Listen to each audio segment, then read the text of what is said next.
Aquí comienza En la Voz del Derecho, una emisión especial de Hablemos de Derecho Electoral. Hablemos de Derecho Electoral. Un espacio académico y jurídico realizado por el Colegio de Abogados y el Observatorio Electoral COADE.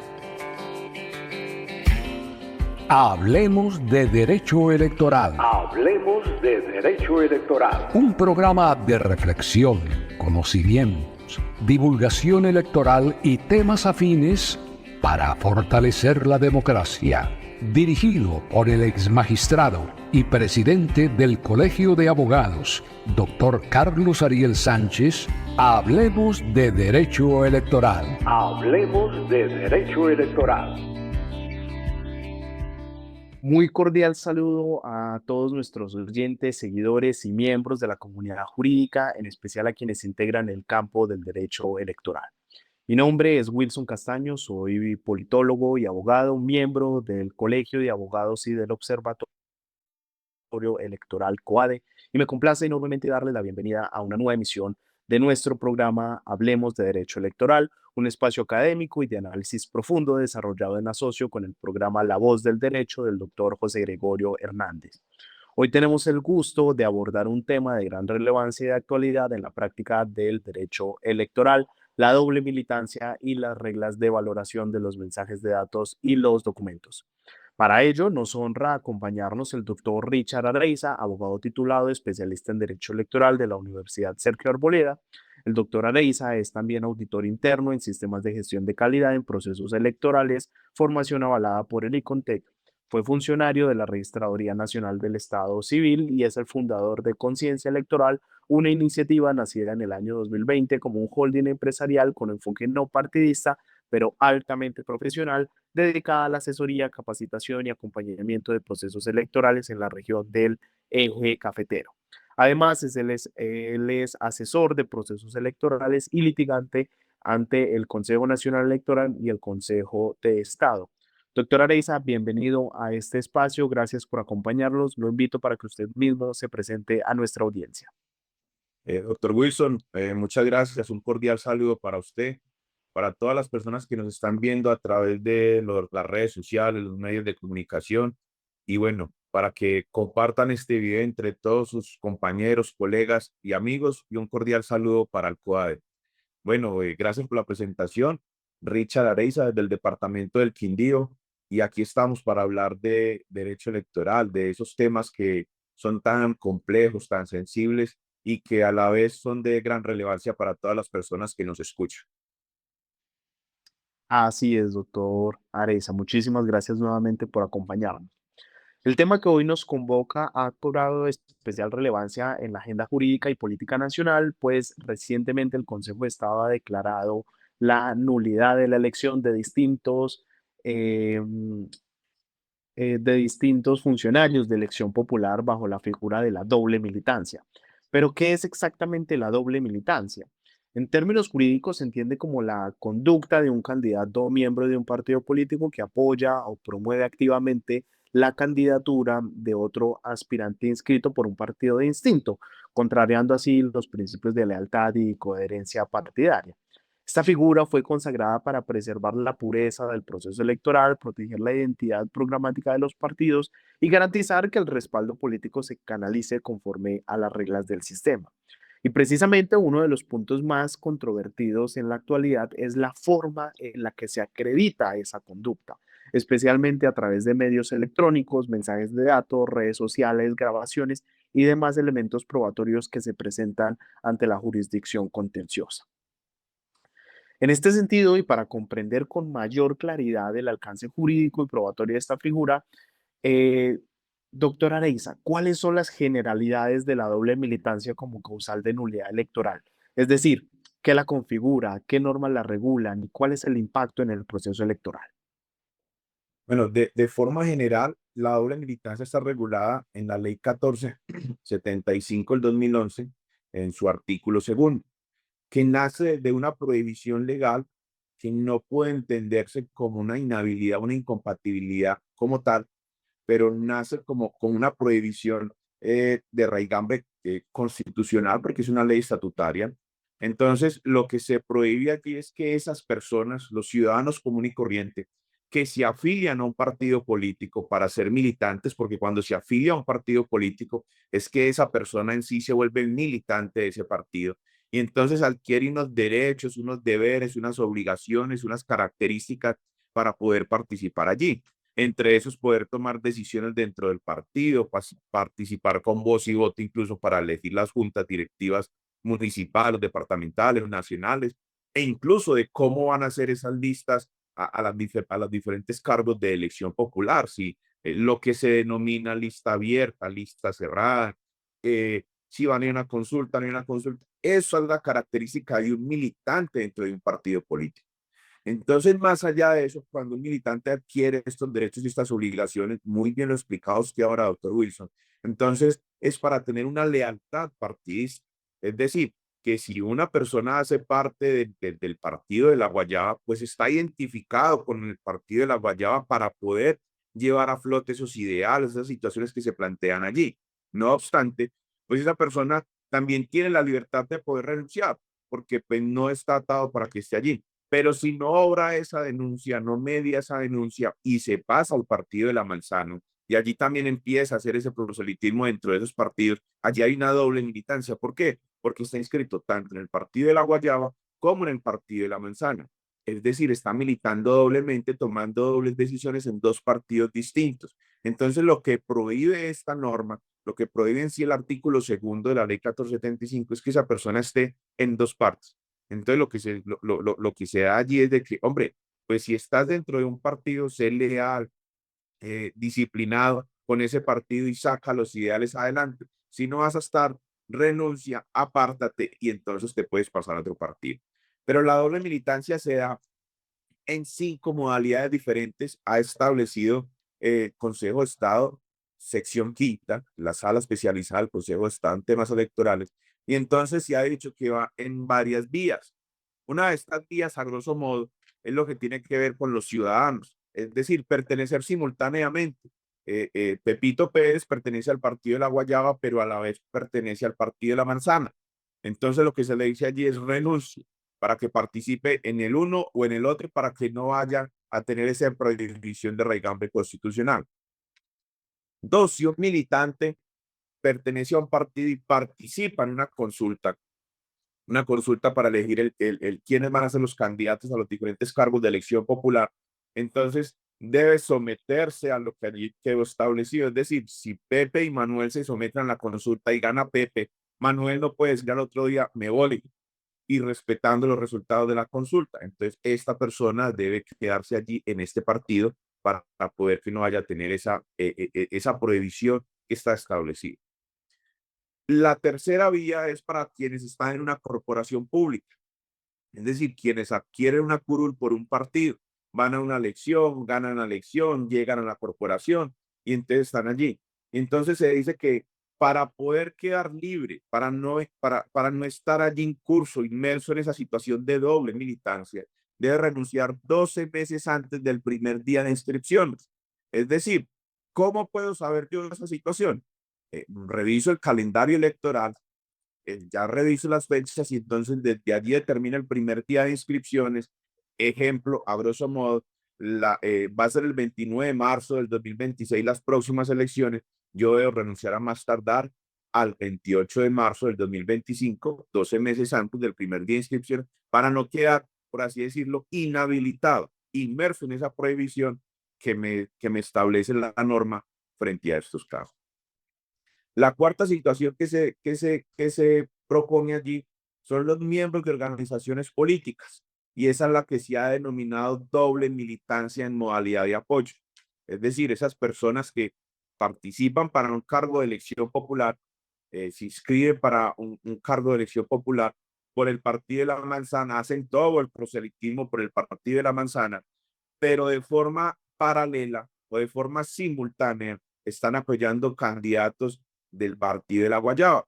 Entonces, a la alcaldía, voten por Pedro Pérez del partido de la Manzana, pero a la vez Pedro Pérez dice, vea, a la gobernación, al consejo, a la junta administradora local, apoyen a Manuel por el partido del banano, apoyen a Pedro por el partido de la piña. Hay una doble militancia en modalidad de apoyo. Y allá hay dos verbos rectores que ahora vamos a explicar, doctor Wilson, que son muy importantes, que ha decantado el Consejo de Estado y que siempre ha sido reiterativo para que no se caiga en ese error. Y el quinto elemento o la quinta situación que compone la doble militancia, a grosso modo, son los directivos de las organizaciones políticas. Es decir, al ser militante de ese partido político, esa persona que está allí debidamente inscrita tiene derecho a conformar las mesas directivas municipales, departamentales y nacional. Si es directivo y hace parte de la junta directiva, aquí lo que se dice es que debe renunciar 12 meses antes de aceptar la designación en otro cargo de elección popular o en otro nombramiento. ¿Para qué? Para que no haya que quedar inmerso en esa inhabilidad. Es decir, que si era directivo del partido de la Guayaba, debe revisar esa situación cuando se va a postular para que no quede inmerso en esa inhabilidad, por así establecer. En general, la doble militancia lo que quiere es darle en disciplina partidista, fortalecer internamente los procesos de los partidos y más allá de que esos ideales y esas situaciones que se presentan dentro de los partidos sean fuertes y no se pierdan esos procesos porque las personas no están comprometidas. Lo que se quiere allí es robustecer los partidos, darle libertad a estos mismos, que haya lealtad y disciplina para poder sacar adelante esas ideologías políticas que se tienen a través de estos movimientos políticos. Entiendo, doctor Richard. Bueno, ya nos explicó usted un poco el tema de las modalidades, pero ahora la pregunta que de pronto nos pueden surgir a los oyentes y es, ¿cuáles son los presupuestos necesarios para acreditar esta doble militancia en su modalidad de apoyo? Aquí queremos conocer tal vez cuál es ese estándar probatorio exigido, qué elementos deben concurrir para que sea procedente esa sanción o nulidad, cuáles son estos verbos rectores que usted considera que nos permitirían acreditar esta doble militancia en su modalidad de apoyo. Así es, la doble militancia en la modalidad de apoyo es la que está establecida, por así decirlo, la causal o el numeral cuarto dentro del artículo segundo de la ley 1475. Y entonces aquí se ha planteado del Consejo de Estado que se requiere un sujeto activo. ¿Quién es ese sujeto activo? El candidato, el candidato en primera instancia, que en últimas se configura en ser el elegido. Entonces, para poder, estos son los elementos concurrentes, o sea, deben cumplirse el uno, el 2, el 3, el 4 y el 5. Si no se cumple ninguno de ellos, no podríamos estar hablando de esta prohibición.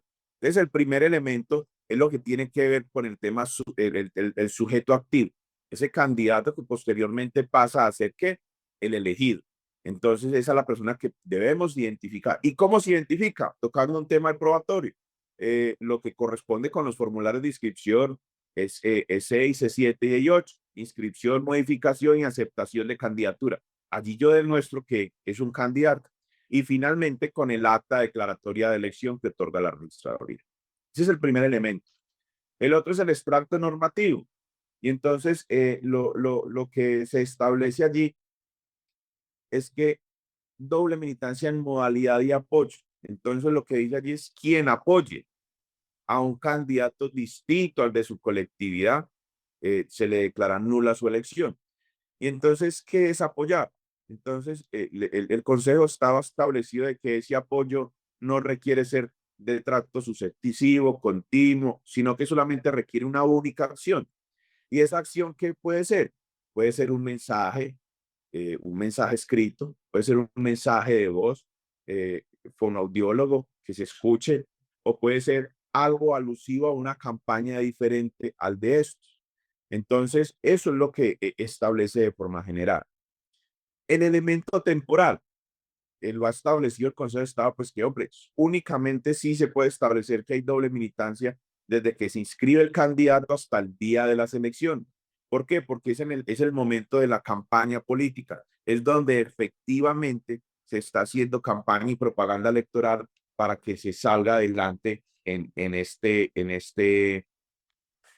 avante en esta campaña política. Y el cuarto elemento es la circunscripción, el elemento territorial. que se configure en esta circunscripción que está en esa territorialidad que se está llevando a cabo en ese mismo proceso electoral, en esa situación. ¿Por qué? Porque no puede ser de que se haya ejercido en otra situación, en otro lugar diferente a donde se está llevando a cabo el proceso electoral o fuera del tiempo que se hizo. No es que lo apoyó, lo manifestó después del proceso electoral o antes de ser inscrito como candidato o en un proceso electoral donde ni siquiera era candidato. Entonces, eso es lo que está allí establecido frente a la situación. Y esto es un enfoque que, doctor Wilson, es un enfoque tridimensional, donde lo que aquí se quiere proteger es el elector, el sistema democrático y la disciplina partidista de los partidos que se componen por sus militantes. Perfecto, doctor Richard. Entiendo entonces, pues que hay una serie de requisitos legales y jurisprudenciales para configurar esta doble militancia en modalidad de apoyo, pero como abogados sabemos que yo puedo tener el derecho de la mano y la razón jurídica o objetivamente hablando, pero si yo no tengo los elementos probatorios necesarios y suficientes, pues digamos que no estoy haciendo nada. Hablemos ahora en temas de material probatorio.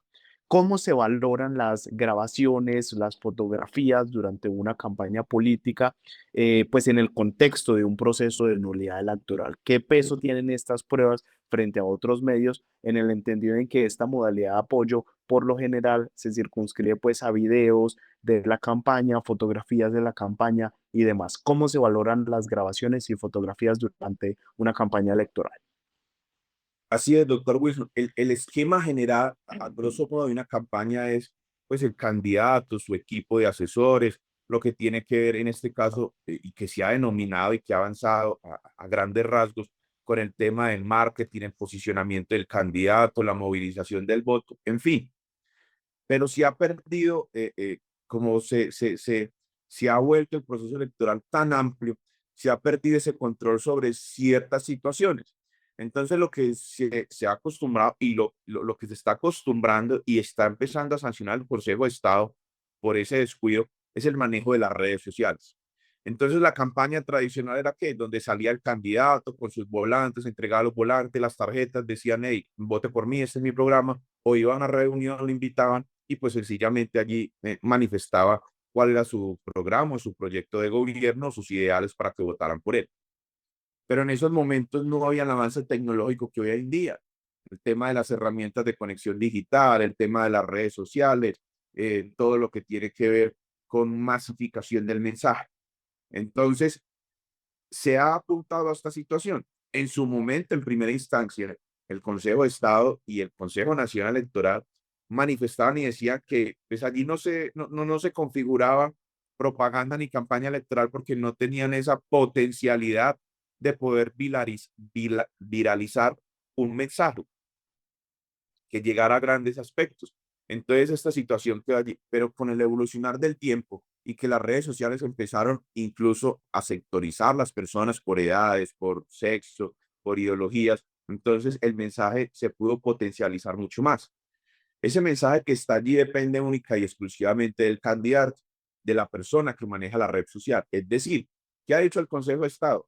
Mire, está bien que usted tenga su campaña, dentro de su campaña, tenga ese gerente de marketing, de prensa, sí, pero la red social es de quién? Propia, única y exclusivamente suya, de Pedro Pérez. Pedro Pérez es el candidato y le dice a Manuela, Manuela, tú vas a ser mi gerente de campaña en redes sociales, o mi manager, o mi community manager. Entonces, le entrega a los usuarios y las claves. Está delegando esa potestad propia, privada, en un tercero. ¿Por qué? Porque le está confiando, le está dando confianza y autonomía. Entonces, esas publicaciones que se empiezan a hacer allí, incluso por esas personas, con la autorización del candidato, están llevando a que los candidatos sean inmersos en doble militancia, porque todo lo están grabando en sus momentos, todo lo están generando contenido por masificar el mensaje y lo que están generando es ese error. ¿Y ese error es cuál, doctor Luis? Concretamente, ese acto positivo y concreto de apoyo, así lo dice el Consejo de Estado, acto positivo y concreto de apoyo. Ejemplo, si cuando los candidatos inscriben les dan un número, A, B, C, D, una letra y un número. que la letra identifica el partido y el número del candidato, A, B, C, D, 1, 2 o 3. Entonces, la persona pasa de ser Pedro Pérez a convertirse, si es una corporación, a 1, a 2, a 3. O si sencillamente es un cargo de elección uninominal, pues entonces solamente es la letra y la fotografía. Pero si esta persona, como lo ha decantado el Consejo de Estado, aparece posando en una fotografía, lo toma con otro candidato, donde efectivamente se muestra que la intención es apoyarlo con un logo símbolo, con una gorra, con una camiseta, con una bufanda, con un pin o incluso lo que llamamos muestras electorales y lo publica en sus redes, el Consejo de Estado lo que está diciendo, mire, su voluntad y lo que usted está mostrando es que usted está apoyando a ese candidato que no es de su partido. Entonces se sanciona como doble militancia. Y a veces, ¿qué sucede? No es que la persona lo haga de forma consciente, sino que dentro del fragor de la campaña política, muchas veces simpatizantes y militantes de otras campañas que acompañan a ese candidato le colocan una gorra, una cachucha, algo, se toman una foto y entonces allí es donde ha dicho el Consejo de Estado y le agrega otro elemento, la voluntad. Fue la voluntad de querer expresarme el candidato, fue esa voluntad de quererlo transferir. Listo, la fotografía quedó allí, fue tomada por un tercero, el video fue tomado por un tercero, pero cuando se carga la red social de Pedro Pérez, que es candidato y lo publica, está exteriorizando su voluntad y allí es donde se está configurando la doble militancia.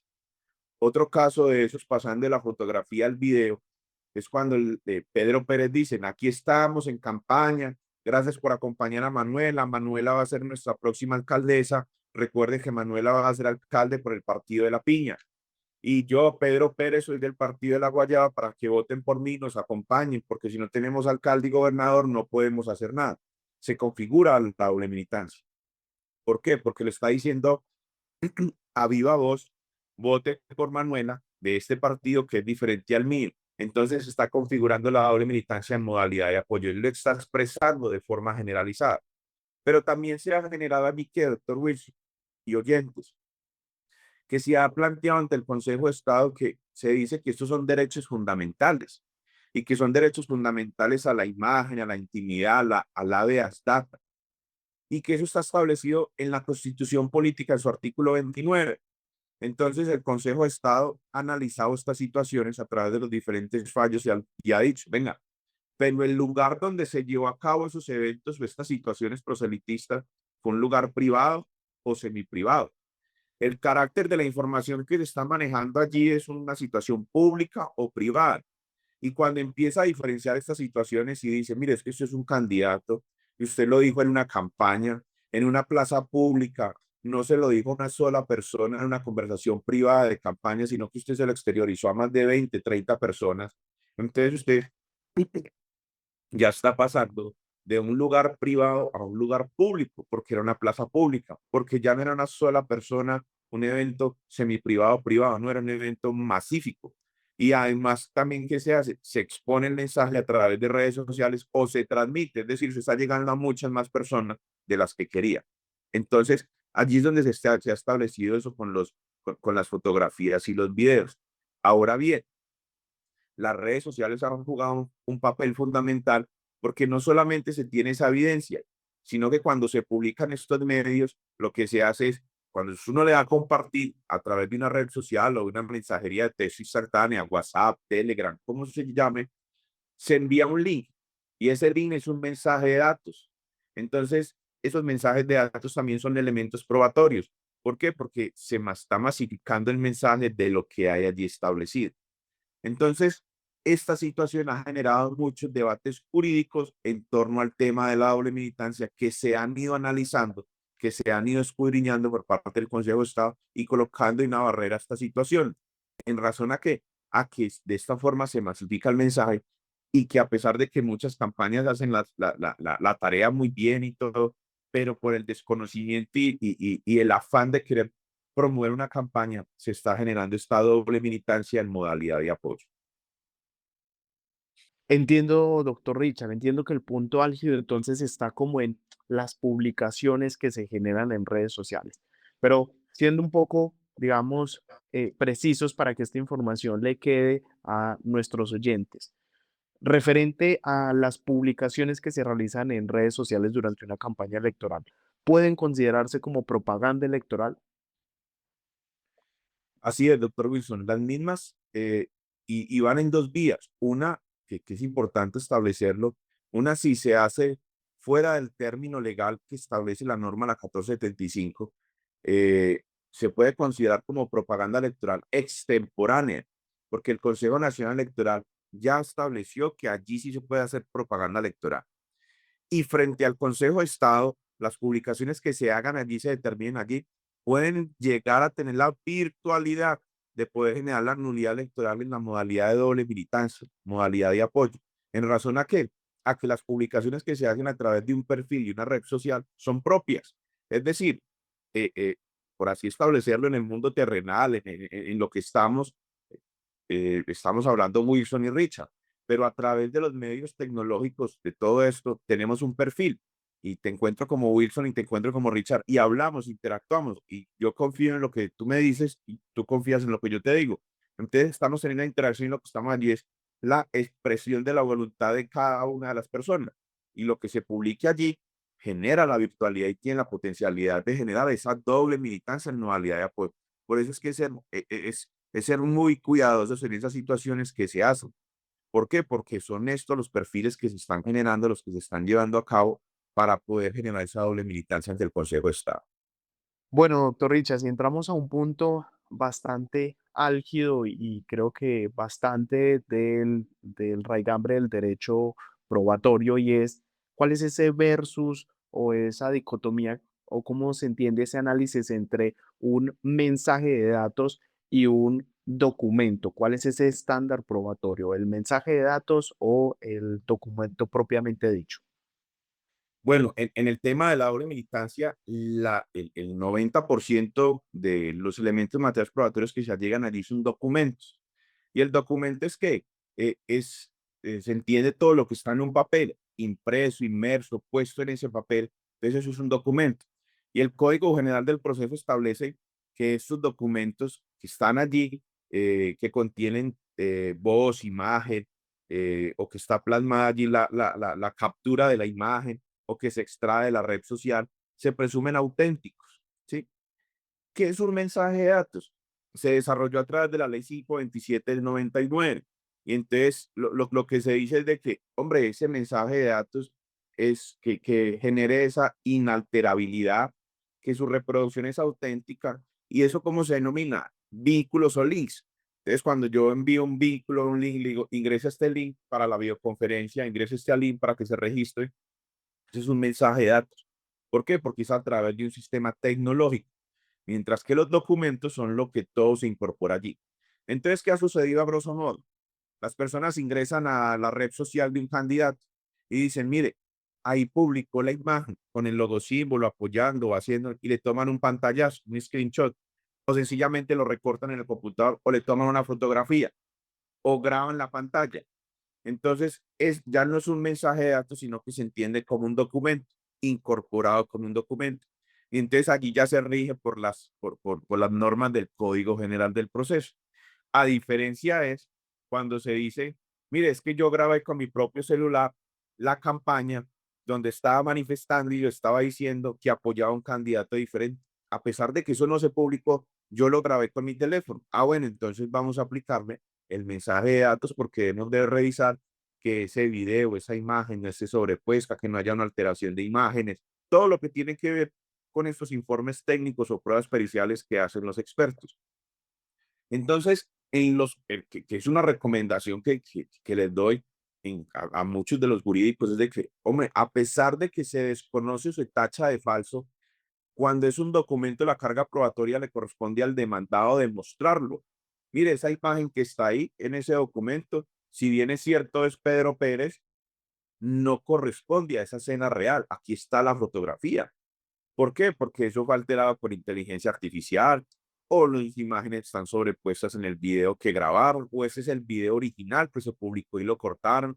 Lo que anteriormente, hoy en día se llaman fake news, falsas noticias o deepfakes, que es lo que hacen alterar las situaciones allí establecidas.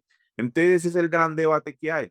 Y entonces se ha establecido y se han ido perdiendo muchos de esos casos en el Consejo de Estado por no poder diferenciar estas dos situaciones, porque solamente se dice, mire, yo lo tacho de falso, lo desconozco, pero no llegan pruebas más allá de lo que estaba y efectivamente se puede. Ahora bien, los informes técnicos y periciales sí nos pueden entrar a demostrar si hay una posible alteración, pero ¿qué? Del mensaje de datos, que de pronto se grabó, se dijo que se grabó con una videocámara y no se grabó con una videocámara, sino que se hizo con un teléfono celular. Entonces eso genera de una duda. Pero el contenido del mensaje y la imagen en la que yo debo entrar a desvirtuar, ¿y cómo lo hago? Con una imagen de contraste, un video de referencia o efectivamente donde se generó. ¿Por qué? Porque están llevando testigos, pero pues los testigos no son presenciales o solamente escucharon y no aparecen en el video, entonces eso genera un manto de duda frente a la prueba que se debe efectivamente consolidar ante el Consejo de Estado, doctor Luis. Muy buena explicación, doctor Richard. Creo que a nuestro público le queda bastante clara esta diferencia y que es una diferenciación bastante importante, no solo de entrada para los litigantes, al parecer, por ser un tema mm, lo suficientemente técnico del regambre mucho del derecho en sí mismo, sino también a los candidatos. Y ya para concluir, doctor Richard, ¿cuál sería como esa gran conclusión que nos deja esta charla, no solamente de cara pues a los candidatos, sino a los abogados que se dedican a este litigio en nulidad electoral? ¿Cuál sería como ese gran consejo, esa gran conclusión en el marco de la doble militancia? Como siempre lo he manifestado, doctor Wilson, y a los oyentes es asesores, pregunte, ¿sí? Asesores en pregunte. Esas dudas o inquietudes que tengan, háganlas. Incluso pueden consultar la página del Colegio de Abogados en Derecho Electoral, COAD Electoral, todas nuestras redes sociales. Allí se publica de forma general. Pero las candidatos, asesores, háganlo de forma para que no pongan en riesgo un proceso electoral. A las personas que les confían las redes sociales, los community managers, los jefes de prensa, hombre, pregúntenle a esa persona, ¿está bien? ¿Se puede publicar? ¿No se puede publicar? ¿Qué puede suceder? ¿Estamos en los términos? A los abogados litigantes, hombre, seamos más precisos en estos detalles porque no solamente es un candidato, sino que se está allí colocando en tela de juicio no solo la elección de ese candidato, sino los 20.000, los 30.000, los 50.000, los 100.000 electores que se llevó, incluso todo un programa y un proyecto de gobierno que se puede generar. Entonces era tener la mesura, la cautela, la tranquilidad de poder analizar estas situaciones que se presentan, a poder diferenciar y que el derecho electoral, doctor Wilson y oyentes, como se ve, es un poco mucho más técnico, que es una rama que se está abriendo el paso porque se ha dejado olvidar, pero que efectivamente es muy importante en ese enfoque tridimensional de Estado, elector, electores, está allí. Entonces, es algo que se debe no tomar a la premura, a la presura, sino a tener esa tranquilidad de poder hacer las cosas bien para que no se vean inmersos en esta situación. Entonces, a las campañas, a los candidatos, a todas las personas, asesores, en pregunten, revisen. Y bueno, aquí está el Colegio de Abogados en Derecho Electoral para todas las inquietudes que se generen. Así es, doctor Richard. Agradecemos inmensamente por su generosa participación. Gracias por compartir su conocimiento y experiencia y sobre todo por ayudarnos a entender con mayor claridad los retos que plantea la figura de la doble militancia y en particular el uso de medios digitales como prueba en este tipo de litigios electorales. A ustedes, nuestra audiencia especializada, gracias por acompañarnos una vez más en Hablemos de Derecho Electoral, programa en asocio con La Voz del Derecho, del doctor José Gregorio Hernández. Y sobre todo, no olviden seguirnos en nuestras redes sociales, en Instagram, aparecemos como @colelectoral, en Twitter o X aparecemos como colavoelectoral. Y si desean ampliar este y muchos otros temas electorales, los invitamos a visitar nuestra página web www.coade.com.co. Nos encontramos en una próxima emisión. Hasta pronto.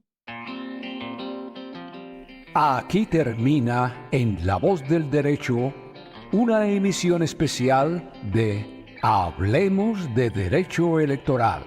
Hablemos de Derecho Electoral. Un espacio académico y jurídico realizado por el Colegio de Abogados y el Observatorio Electoral COADE.